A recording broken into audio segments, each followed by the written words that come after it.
Hello wonderful person, my name is Anton and happy Asteroid Day everyone. That's right, today is the International Asteroid Day and we're going to be talking about a very important asteroid mission that's going to launch on September 8th of 2016.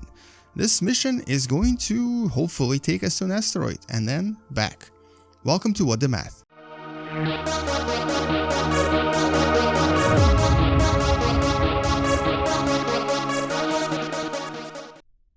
And the mission I'm talking about is known as OSIRIS-REx. Stands for Origins, Spectral Interpretation, Resource Identification, Security, Regolith Explorer.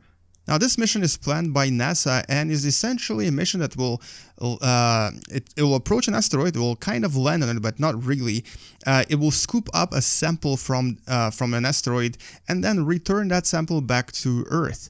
It does sound like a very complex mission, and this has only been achieved partially once before when we actually retrieved a sample from a comet, but it was done differently, and we'll talk about this in the future video. But this particular mission is pretty complex in its execution, and if we're successful, then by 2023 we'll have an actual sample from an actual asteroid back on our planet Earth.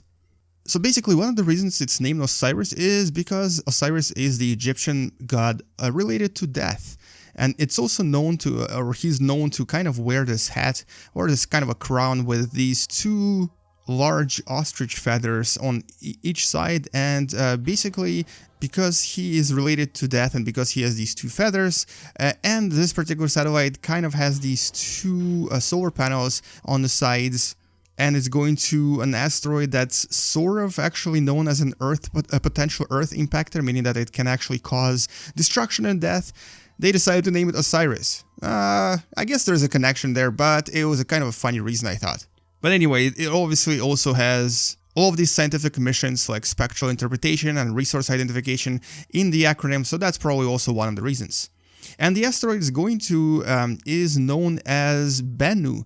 It's an asteroid with a former designation 1999 RQ36, and it's a type B, a carbonaceous asteroid known for basically not being very advanced, not being very evolved, and possibly preserving a lot of the material from early solar system.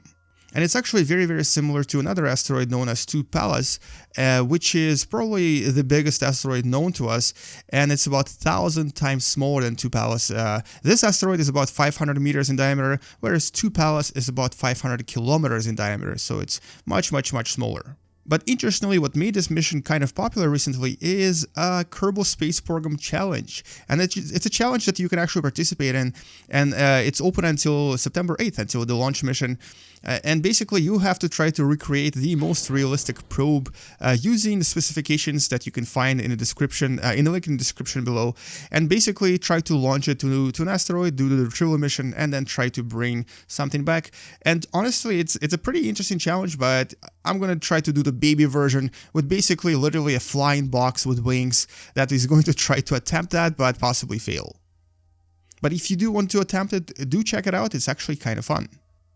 Now this particular asteroid we know quite a lot about. We know that its orbit is exactly 436.6 days. We also know that it has something like 1 in 1,400 chance of impact with Earth, specifically in the year 2169, which is why we've decided to take a look at this asteroid and possibly devise a mission for a future sort of avoidance or repositioning of an asteroid so that it doesn't actually collide with our planet. And the material that we're planning to collect from this particular asteroid is going to allow scientists to learn more about the time before the formation and the evolution of the solar system, and basically the initial stages of both planet formation and also life formation on our planet, because a lot of the materials present in this asteroid, specifically we're talking about these carbonaceous materials that have carbon on the inside, are essentially similar to the stuff inside your body and my body, because we're basically made up of the same carbon, and really the only difference is that the carbon in that asteroid has been frozen in a similar sort of form for nearly 5 billion years, whereas carbon inside you and me has been in carbon cycle as soon as life began on our planet. So comparing these carbons is actually going to help us understand life and obviously universe and existence in much better terms than what we used to know before.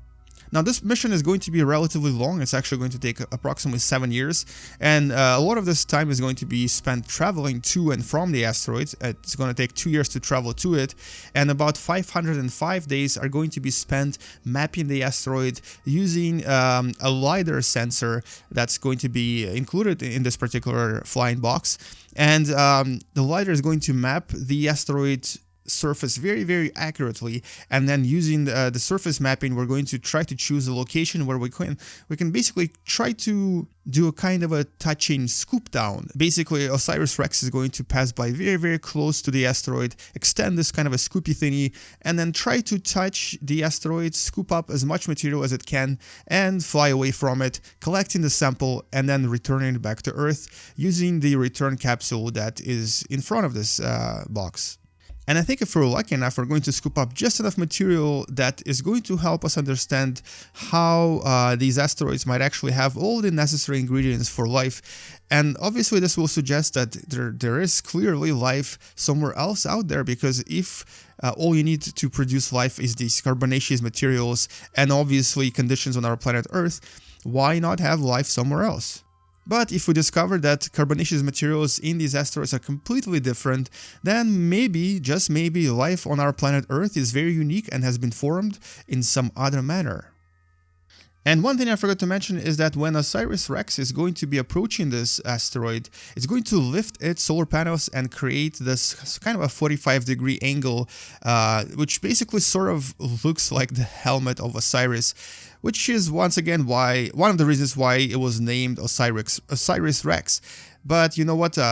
The main reason for lifting these panels is because when it's passing so close to the asteroid, there's a very high chance that the dust from the asteroid might actually collect on the solar panels, and if there's enough dust collected, unfortunately they won't be able to produce any more energy, and then the mission is a failure. So the reason why they're going to be lifted is so that the dust actually doesn't collect on them.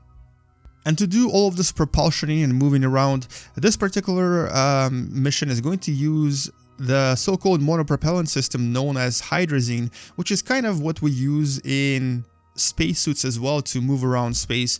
And I believe this is actually what the shuttle used as well to kind of move around when in outer space. But because this material is toxic and because it actually can easily contaminate the sample, they're going to try to use very little of it when they're approaching the asteroid, because if any of it gets inside the sample, the mission is once again a failure. And in total, this mission has 5 specific scientific objectives, which are actually quite exciting. The first one is very simple: return and analyze a very unique, very pristine carbonaceous asteroid sample that will help us understand stuff. And the second mission here is to map the properties and chemistry, as well as the geology of a primitive asteroid in space. And the third mission here is going to occur when we actually do the scoop up. And here, during the scoop up, the scientists are going to try to document the texture and basically the composition of the asteroid as it touches the scooper upper and basically as it affects the spacecraft.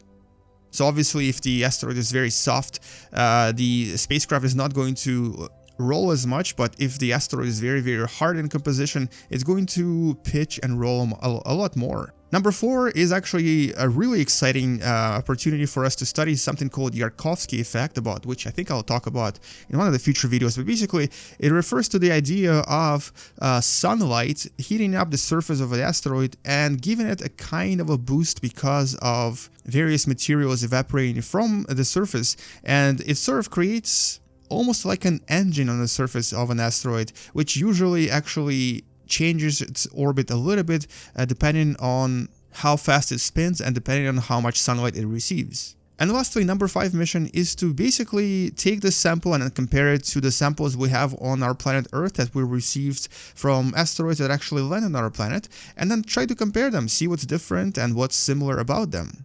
So all in all, it's actually a pretty exciting mission. It has a lot of really cool scientific objectives, and by 2023, specifically I believe May 2023, we're going to be able to finally receive the sample and hopefully study it as well, and hopefully everything goes fine.